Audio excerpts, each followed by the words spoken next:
Alors Arsène Poitiers, nous allons revenir avec vous sur cette contribution du Congo. Donc le Congo a produit son document, donc cette contribution prévue, déterminée au niveau national. Quels sont les objectifs que le Congo se fixe en fait pour atteindre, notamment pour donner en fait sa contribution? Alors les ambitions sont toujours grandes, tant qu'elles sont théoriques. Mais aujourd'hui, le Congo a quand même fixé des grandes ambitions, on va dire, aux yeux du monde. En partant du plan national d'action pour l'environnement, le Congo a démontré que d'ici 2025, il veut réduire jusqu'à 48% de réduction d'émissions d'ici 2025. Et aller même jusqu'au-delà, 55% de réduction d'émissions de gaz à effet de serre à 2035. La question c'est, oui, ça c'est de très très bonnes intentions. C'est d'abord la question des intentions et aussi des secteurs que le Congo a détaillés sur ce combat-là, sur la façon de combattre, de mener son combat par de 4 secteurs bien précis. Donc ils ont souligné, relevé le côté énergie et hydrocarbures. Ils ont parti les côtés des procédés industriels des déchets, donc le procédé industriel des déchets. Bon, oui, les mauvaises langues diront, pour qu'on ait des procédés industriels des déchets, il faut bien qu'on ait des industries. Oui, c'est vrai, c'est vrai. Bon, enfin, il y a quand même une industrie pétrolière qui est là, il y a une industrie chimique qui est en train de se préparer, on voit quand même toutes ces industries qui arrivent pour les minerais, donc les déchets sont là. Oui, c'est ce qu'ils disent. Donc après, oui, comme il a souligné aussi, donc tout ce qui est le combat au niveau du secteur des mines et cimenteries. Nous avons une cimenterie, je pense, au Congo, et en même temps le côté agriculture et élevage. Donc c'est des points sur lesquels on a développé, mais après il faut le souligner derrière, quand on fait le bilan à cet instant, à l'instant T de ces milieux-là, ce sont des milieux moins utilisés. Comment peut-on avoir des ambitions de préserver des côtés qui sont aujourd'hui, on va dire, quasiment vierges, non utilisés, puisque sur l'importation alimentaire, le Congo est quasiment dépendant à 97% d'importation alimentaire. Donc ça, nous n'utilisons pas, mais est-ce que demain, d'ici 2025, nous serons capables d'en faire. Il faut quand même dire, Arsène Poitiers, on l'a su pour les gens qui ont été au Congo au milieu des années 80 et 90, le Congo avait prévu une autosuffisance alimentaire d'ici l'an 2000. 15 ans après, on attend toujours, c'est vrai, mais au moins cette ambition reste là en fait. Oui, mais les ambitions, aujourd'hui, le monde, on va prendre le Congo, d'abord dans le rapport du Congo, dans sa contribution, le Congo se félicite de ne pas être un gros pollueur. Moi je dirais, bien sûr. Si le Congo n'est pas un grand pollueur, ça veut dire qu'il faut aussi analyser le côté, donc le développement socio-économique du pays. Parce que les gros pollueurs du monde, c'est des grands pays développés. La Chine aujourd'hui a pris des proportions d'être le premier pollueur du monde, mais la Chine est aussi le premier contributeur économique, un défi à relever, un grand défi économique. Donc on peut aussi juger de la qualité socio-économique de la Chine en tenant compte aussi de son niveau de pollution. Parce que nous, on peut se féliciter, ça veut dire que soit nous sommes des paresseux, soit finalement, en gros, oui, nous n'avons rien fait. Donc on ne peut pas aussi commencer à se féliciter alors qu'on n'a rien fait.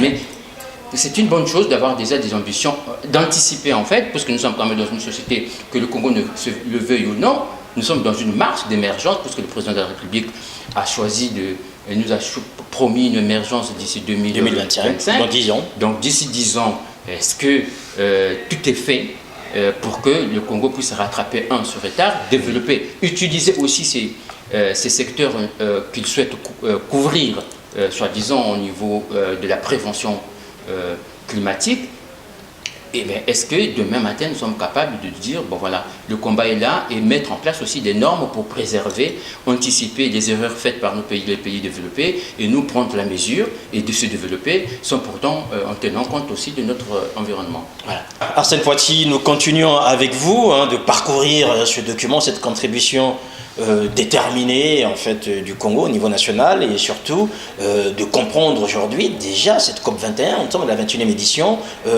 c'est pas quelque chose qui n'engage que le Congo, même si notre fil conducteur pour rentrer dans cette COP21 sur le Congo, mais ça engage quasiment toute la planète, et on verra là à Paris quasiment tous les chefs d'État et de gouvernement qui vont défiler dans la ville lumière pour pouvoir parler en fait et penser le continent.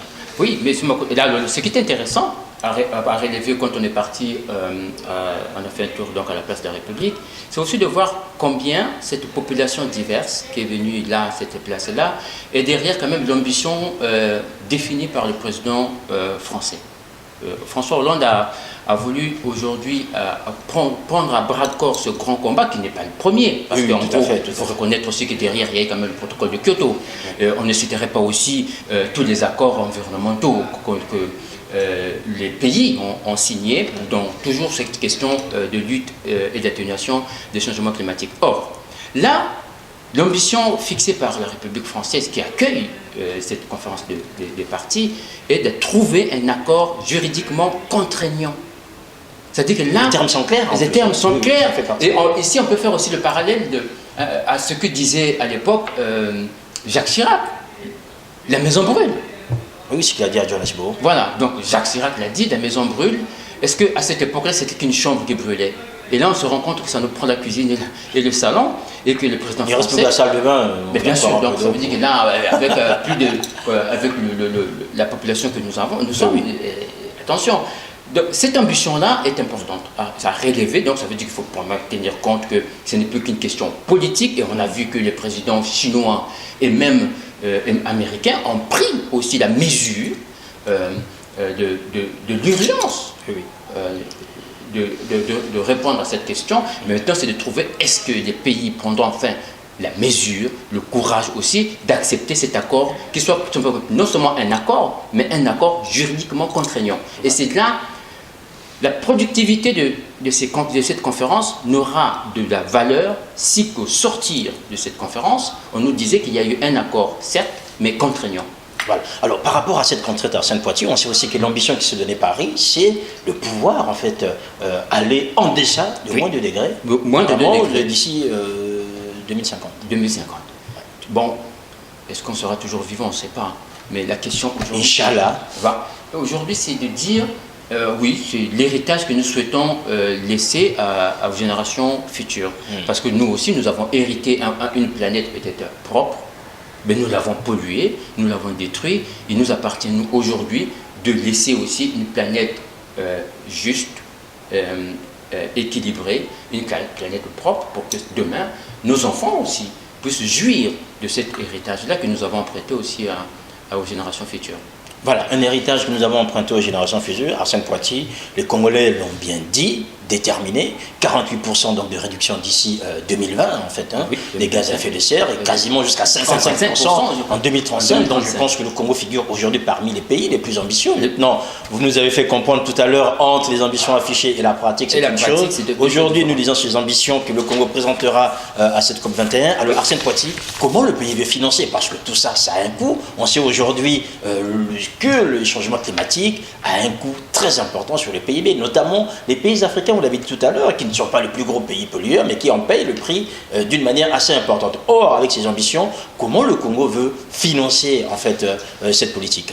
Alors c'est là où le bas blesse, parce qu'en fait on a des ambitions, et on veut démontrer aussi au monde, on a cette ambition de dire voilà ce que nous voulons faire, comment on fait, quels sont les secteurs que nous voulons préserver, où est-ce qu'on va en fait en gros travailler, mais la question c'est que on regarde la communauté internationale.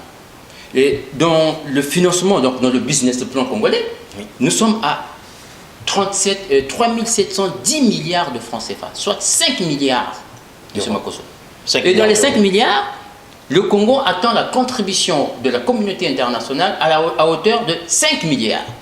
Donc quasiment 90%. Donc en fait, 90%, on va dire, du financement de son projet, tout en sachant que demain, ce serait ce même Congo qui, dans sa marche vers l'émergence en 2025, va commencer aussi à polluer, parce qu'ils vont faire des industries. Et c'est là la question. C'est là où on s'est dit, est-ce que cette ambition est atteignable? Ça veut dire ceci, en fait. On nous prépare aussi, disons-le clairement, on nous prépare d'ici 2025 à nous dire, si nous n'avons pas préservé, si nous n'avons pas été à hauteur de nos ambitions, ce n'est pas notre faute, c'est la faute de l'autre, c'est la faute de la communauté internationale.